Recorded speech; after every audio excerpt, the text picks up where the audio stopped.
ଚିତାଲୋ ଆଜି ଜଳୁଛି ଯାହାର ଚିତାଲୋ। ସେଦିନ ଥିଲା ଅଭିନୟ, ଆଜି କିନ୍ତୁ ସତ।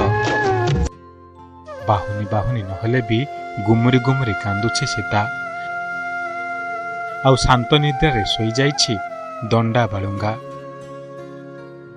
ଫିଲ୍ମକୁ 33 ବର୍ଷ ବିତି ଯାଇଛି, ହେଲେ ସେଦିନର ସେ ଦୃଶ୍ୟ ପୁଣି ଥରେ ତାଜା ହୋଇଛି।